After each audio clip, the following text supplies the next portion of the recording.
विद्यार्थी मित्रांनो, वाणिज्य संघटन व व्यवस्थापन या विषयामध्ये आपण आतापर्यंत 3 प्रकरणांचा अभ्यास केला. पहिलं जे प्रकरण आपण पाहिलं ते व्यवस्थापनाची तत्त्वे, दुसरं प्रकरण पाहिलं व्यवस्थापनाची कार्ये, तिसरं प्रकरण उद्योजकतेचा विकास. या 3 प्रकरणाचा अभ्यास आतापर्यंत आपण OCMच्या विषयामध्ये केलेला आहे. याच्यानंतर आज आपण 4थ्या प्रकरणाला सुरुवात करूया. 4थ्या प्रकरणाचं नाव आहे व्यवसाय सेवा, बिझनेस सर्व्हिसेस. कारण याच्या अगोदर आपण व्यवसाय ही कन्सेप्ट पाहिलेली आहे. नफा कमवण्यासाठी किंवा नफा कमवण्याच्या उद्देशानं केली जाणारी कृती, त्याला आपण व्यवसाय असं म्हणतो.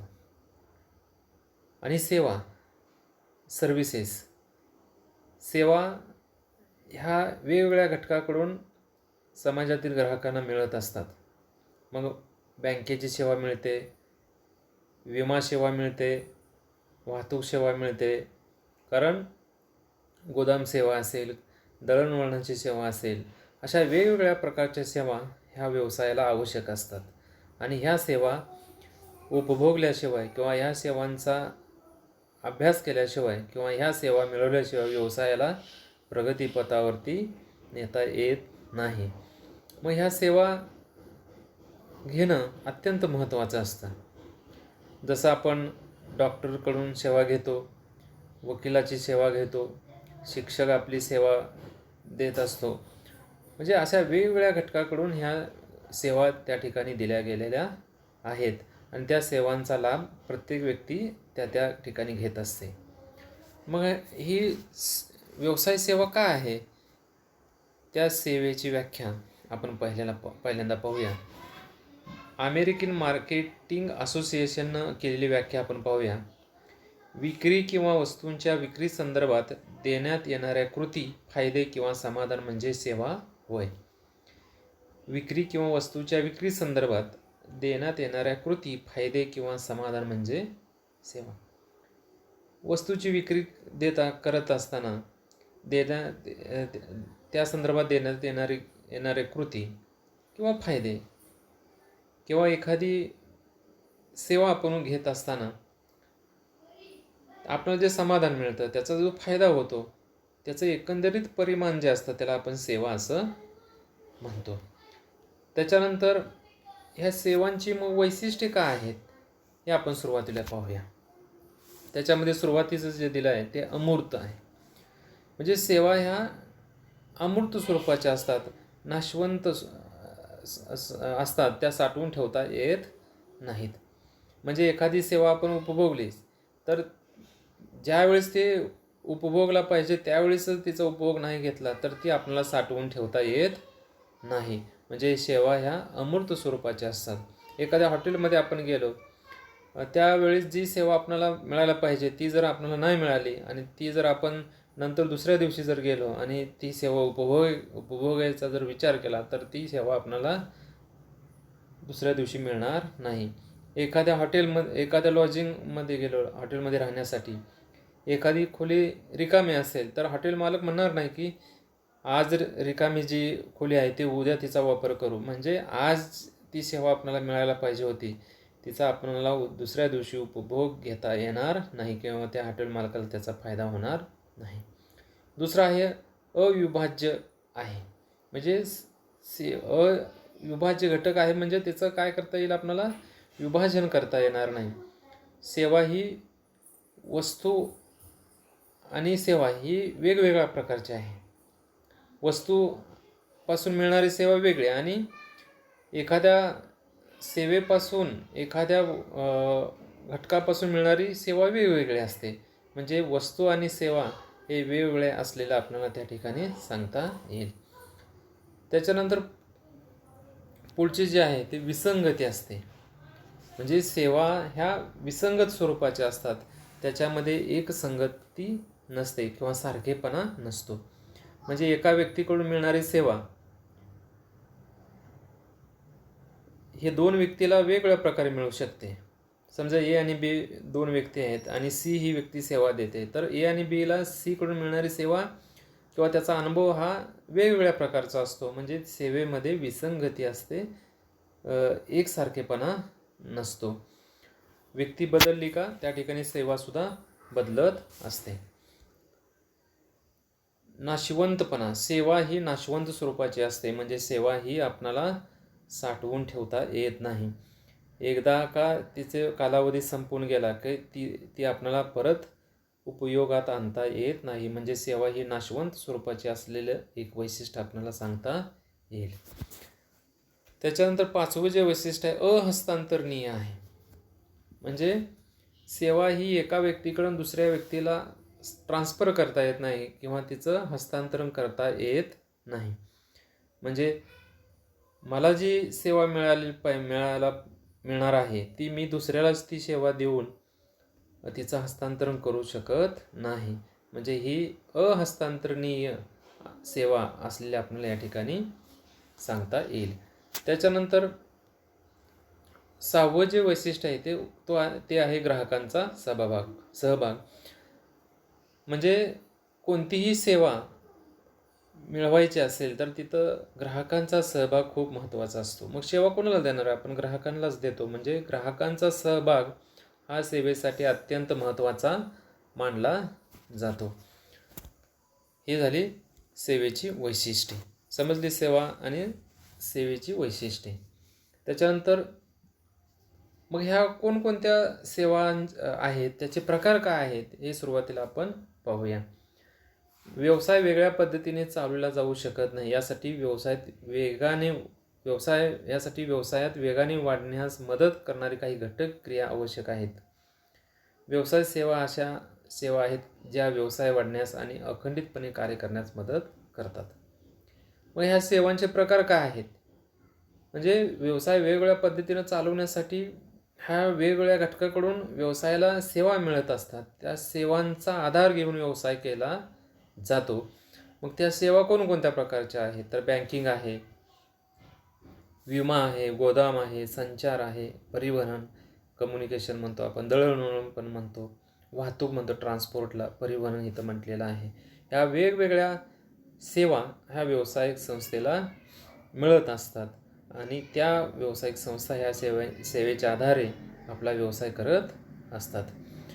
मग ह्याच्यामध्ये मित्रांनो तुम्हाला ह्या वर्षी कोरोनामुळे बँकिंग सेवा एक अभ्यासाला आहे, विमा एक आहे आणि गोदाम सेवा आणि परिवहन सेवा किंवा वाहतूक सेवा आणि दळणवळण किंवा संदेशवहनाची सेवा हा भाग आपणाला अभ्यासक्रमातून वगळलेला आहे किंवा कट केलेला आहे. फक्त 3 सेवांचा अभ्यास आपल्याला या प्रकरणामध्ये पाहायचा आहे. त्याच्यामध्ये बँकिंग सेवा, विमा सेवा आणि गोदाम सेवा. त्याच्यानंतर आपण पहिल्या प्रकाराला सुरुवात करूया, बँकिंग सेवा. बँक. मित्रांनो तुम्ही प्रत्येकजण बँकेत गेलेला असाल तर बँक कशाला म्हणायचं? मग ह्या बँकेची निर्मिती किंवा बँक ह्या शब्दाची निर्मिती कशी झाली याची सुरुवातीला आपण प्राथमिक माहिती जाणून घेऊया. तर बँक हा शब्द बँको या फ्रेंच शब्दापासून आला आहे, ज्याचा अर्थ खंडपीठ आहे. पूर्वीच्या काळात सावकार कर्ज देण्याच्या किंवा देवाणघेवाण करण्याच्या उद्देशाने वेगवेगळ्या चलनांची नाणी मोठा ढीग किंवा बेंचमध्ये किंवा टेबलमध्ये प्रदर्शित करायचे. मित्रांनो लक्षात काय ठेवायचं? बँक हा शब्द बँको या फ्रेंच शब्दापासून आलेला आहे. तुम्हाला ऑब्जेक्टिव्हमध्ये एखाद्या वेळेस प्रश्न विचारला जातो तर बँकेची कन्सेप्ट कशी आली किंवा बँक हा शब्द कसा आला, तर बँको या फ्रेंच शब्दापासून त्याची निर्मिती झालेली आहे. मग आता बँक कशाला म्हणायचं? बँकेची व्याख्या काय करता येईल? तर सर्वसाधारणपणे ढोबळ बँक काय करते? तर बँक लोकांकडून किंवा जे खातेदार असतात त्यांच्याकडून ठेवीच्या रूपानं पैसे स्वीकारते आणि ज्या लोकांना पैशाची गरज आहे त्यांना कर्जावर रूपाने पैसे परत करण्याचं काम ज्या ठिकाणी चालतं त्याला आपण काय म्हणतो? बँक असं म्हणतो. मग किंवा आणखी व्याख्या सांगता येईल की पैशाचे देणे घेण्याचे व्यवहार ज्या ठिकाणी चालतात त्या ठिकाणाला किंवा त्या संस्थेला आपण बँक असं म्हणतो. पण त्या ठिकाणी भारतीय बँकिंग नियमन कायदा 1949 नुसार बँकेची व्याख्या केलेली आहे बघा. कर्ज देणे किंवा गुंतवणुकीच्या उद्देशाने स्वीकारणे लोकांकडून पैसे जमा करणे, मागणीवर किंवा अन्यथा परतफेड करणे आणि धनादेश, मसुदा आणि ऑर्डरद्वारे किंवा अन्यथा पैसे काढण्यायोग्य असे परिभाषित केले आहे. म्हणजे ही विस्तृत व्याख्या त्या ठिकाणी बँकेची केलेली आहे. कर्ज देणे किंवा गुंतवणुकीच्या उद्देशाने स्वीकारणे, लोकांकडून पैसे जमा करणे, मागणीवर किंवा अन्यथा परतफेड करणे आणि धनादेश, मसुदा आणि ऑर्डर्सद्वारे किंवा अन्यथा पैसे काढण्यायोग्य असे परिभाषित केलेले आहे. म्हणजे तुम्ही लक्षात ठेवा, बँक म्हणजे काय, तर पैशाचे देणे घेण्याचे व्यवहार करणारी संस्था म्हणजे बँक होय. त्याच्यानंतर आपण बँकेचे प्रकार पाहूया. कोणकोणते प्रकार असतात बँकेचे, तर त्याच्यामध्ये याने दिले मध्यवर्ती बँक, व्यावसायिक बँक, सहकारी बँक, चार्टमध्ये दिसतोय बघा, विकास बँक, विनिमय बँक, प्रादेशिक ग्रामीण बँक, बचत बँक, गुंतवणूक बँक, विशेष बँका. तर एक एक बँकेच्या प्रकाराचा आपण अभ्यास करूया. त्याच्यामध्ये सुरुवातीला जे आहे ते आहे मध्यवर्ती बँक, सेंट्रल बँक असं म्हटलं जातं. प्रत्येक देशाला सेंट्रल बँक असते. जशी आपल्या देशाची रिझर्व्ह बँक ऑफ इंडिया आहे, त्याला मध्यवर्ती बँक असं म्हणतो. ती मध्यवर्ती बँक आपल्या देशाची ही 1945 रोजी तिची स्थापना करण्यात आलेली आहे आणि देशातल्या बँकिंग व्यवहारावरती नियंत्रण ठेवण्याचं काम ही मध्यवर्ती बँक करते किंवा RBI करते किंवा रिझर्व्ह बँक ऑफ इंडिया करते. त्याला सेंट्रल बँक असं आपण म्हणतो. बँकांची बँक म्हणून सुद्धा रिझर्व्ह बँक ऑफ इंडिया कार्य करते. जसं अमेरिकेची बँक ऑफ अमेरिका आहे, तशी आपल्या देशाची सेंट्रल बँक आहे किंवा रिझर्व्ह बँक ऑफ इंडिया आहे. त्यानंतर व्यवसायिक बँका, कमर्शियल बँका ह्या देशातील आर्थिक विकास साधण्यासाठी वेगवेगळ्या प्रकारच्या उद्योगधंद्यांना आर्थिक मदत करण्यासाठी ह्या बँका स्थापन केलेल्या असतात. त्याला कमर्शियल बँका असं म्हटलं जातं. याच्यामध्ये खाजगी बँका आणि सरकारी बँका अशा दोन प्रकारात त्याचं वर्गीकरण केलेलं आहे. जसं खाजगी बँकामध्ये ॲक्सिस बँक असेल, HDFC बँक असेल, त्यानंतर सिटी बँक असेल आणि सरकारी बँका state bank of India, bank of India, bank of Baroda असेल. ह्या व्यावसायिकच बँका आहेत, पण सरकारी क्षेत्रातील बँका आहेत. त्यानंतर सहकारी बँका, कोऑपरेटिव्ह बँका देशातील किंवा राज्यातील सहकार क्षेत्राला ऊर्जित अवस्था प्राप्त करून देण्यासाठी, जसे सहकारी साखर कारखाने असतील, सहकारी सूतगिरण्या असतील, सहकारी तत्वावर ज्या ठिकाणी व्यवसाय चालतो त्यांना व्यवसायाला अर्थपुरवठा करण्यासाठी सहकारी बँकांची स्थापना केलेली आहे. जशी आपल्या राज्याची सहकारी बँक ही सिकर बँक असते. ती बँक, त्याच्यामध्ये त्या सहकारी बँकांचे प्रकार, प्राथमिक पतसंस्था म्हणजे ह्या ग्रामीण भागामध्ये लोकांना आर्थिक सहाय्य करण्यासाठी, लोकांकडून ठेवी स्वीकारणं आणि त्या कर्जावर रूपाने देण्यासाठी प्राथमिक पतसंस्था स्थापन करण्यात आलेल्या आहेत. दुसऱ्या जिल्हा मध्यवर्ती सहकारी बँका ह्या जिल्ह्याच्या ठिकाणी स्थापन केलेल्या असतात. त्याच्या शाखा खेडोपाडी किंवा तालुका स्तरावरती स्थापन केलेल्या असतात. जिल्ह्यातील लोकांना अर्थसहाय्य करण्यासाठी, छोट्या मोठ्या उद्योगांना जिल्हा मध्यवर्ती सहकारी बँका ह्या सहकारी बँकेच्या नियंत्रणाखाली काम करत असतात.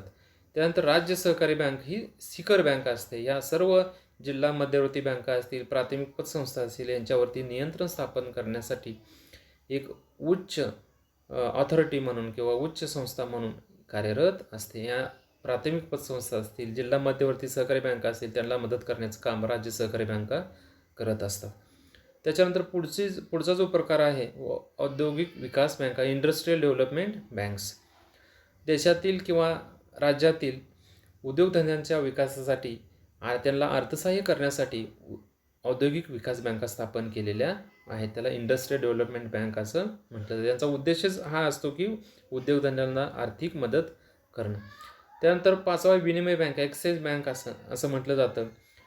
आपल्या देशामध्ये जो आयात केलेला माल असेल किंवा निर्यात केलेला माल असेल तर त्याचं चलन जे मिळतं, आता एखादा माल आपण अमेरिकेला पाठवला तर त्याचं चलन अमेरिकेच्या चलनारूपात डॉलर मिळतं. त्याचे विनिमय करण्यासाठी, पैशाची चलनाची अदलाबदल करण्यासाठी ह्या विनिमय बँका स्थापन केलेल्या असतात. त्याला एक्सचेंज बँक्स असं म्हटलं जातं.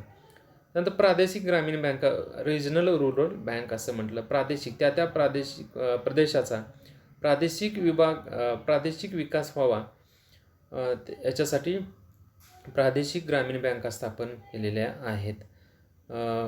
जसं ग्रामीण बँका म्हणतो, त्या ग्रामीण बँकांचा उद्देश प्रादेशिक स्तरावरती त्या भागाचा विकास करण्यासाठी ह्या बँका स्थापन केलेल्या असतात. वैनगंगा ग्रामीण बँक जसं आपण उदाहरण पाहतो, ही ग्रामीण बँक आहे. ही ग्रामीण बँक त्या प्रदेशामध्ये विकास करण्यासाठी, लोकांना अर्थसहाय्य करण्यासाठी स्थापन केलेल्या असतात. बचत बँका म्हणजे लोकांना बचतीची सवय लावावी, लोकांनी जास्तीत जास्त बचत करावी याच्यासाठी बचत बँका ह्या स्थापन केलेल्या असतात. गुंतवणूक बँका, इन्व्हेस्टमेंट बँक्स म्हणजे खास या बँकाचा उद्देश काय असतो, लोकांनी गुंतवणूक करावी, लोकांकडे असणारा पैसा ह्या बँकेमध्ये ठेवावा, जेणेकरून त्या पैशामध्ये भविष्यकाळामध्ये वाढ होईल. व्याजाच्या रूपाने त्यांना त्याची परतफेड ठराविक कालावधीनंतर बँका करत असतात. त्याला गुंतवणूक बँका असं म्हटलं जातं. विशिष्ट बँका, स्पेशलाइज्ड बँक असं म्हटलं जातं. या बँका विशिष्ट उद्देश ठेवून काम करत असतात. म्हणजे ठराविक लोकांसाठी स्थापन केलेले असतात, ठराविक घटकांसाठी स्थापन केलेले असतात. जसं छोट्या उद्योगासाठी, बचत गटांसाठी सहाय्य करण्यासाठी, बचत गटातील महिलांना किंवा छोट्या उद्योजकांना सहाय्य करण्यासाठी विशिष्ट बँका ह्या कार्यरत असतात. त्याच्यामध्ये निर्यात आणि आयात बँक, एक्सपोर्ट आणि इम्पोर्ट बँक असं म्हणतात. निर्यातदारांना किंवा आयात व्यापाऱ्यांना किंवा निर्यात व्यापाऱ्यांना मदत करण्यासाठी आयात निर्यात बँक, एक्सपोर्ट इम्पोर्ट बँक ह्या ठिकाणी सहाय्य करत असते. भारतीय लघु उद्योग विकास bank, small scale industrial development bank of India असं म्हटलं जातं. भारतीय लघु उद्योगाचा विकास होण्यासाठी ह्या भारतीय लघु उद्योग विकास बँकेची स्थापना केलेली आहे. ह्या बँकेचा उद्देश मेन काय असतो, तर जास्तीत जास्त लघु उद्योगांना अर्थसहाय्य करणे हा ह्या बँकेचा मुख्य उद्देश असतो. त्यानंतर तिसरं जे आहे विशिष्ट बँकामध्ये, राष्ट्रीय कृषी व ग्रामीण विकास बँक, त्याला नाबार्ड असं म्हटलं जातं. National agricultural bank, national agricultural and rural development bank असं म्हटलं जातं. राष्ट्रीय कृषी व ग्रामीण विकास बँक देशातील कृषी आणि ग्रामीण भागाचा, विशेष करून ग्रामीण कृषी जो भाग आहे, ग्रामीण भागातील कृषी क्षेत्राचा जास्तीत जास्त विकास करण्यासाठी, छोट्या छोट्या शेतकऱ्यांना अर्थसहाय्य करण्यासाठी या नाबार्डची स्थापना केलेली आहे. हे झाला बँक, आणि आपण काय पाहिलं, बँकांची कार्ये पाहिली. तर आतापर्यंत आपण या प्रकरणामध्ये काय काय पाहिलं, एका थोडक्यात आपण त्याचं रिव्हिजन करूया. आज आपण 4थं प्रकरण सुरू केलेलं आहे, व्यवसाय सेवा. त्याच्यामध्ये आपण सेवा पाहिलं. व्याख्या, सेवा म्हणजे काय, तर विक्री किंवा वस्तूच्या विक्री संदर्भात देण्यात येणाऱ्या कृती, फायदे किंवा समाधान म्हणजे सेवा होय. तर सेवांची वैशिष्ट्ये पाहिली. त्याच्यानंतर पुढचा जो घटक पाहिला आपण, मग सेवा वेगवेगळ्या प्रकारच्या असतात. मग सेवांचे प्रकार पाहिले आपण. वेगवेगळ्या प्रकारच्या सेवा त्या ठिकाणी दिलेल्या असतात. तर त्या सेवेमध्ये बँकिंग सेवा आहे, विमा सेवा आहे, त्यानंतर इन्शुरन्स विमा सेवा आहे, वाहतूक सेवा आहे, दळणवळण सेवा आहे, गोदाम सेवा आहे. ह्या वेगवेगळ्या सेवांचे प्रकार आहेत. त्याच्यामध्ये बँकिंग सेवा, विमा सेवा आणि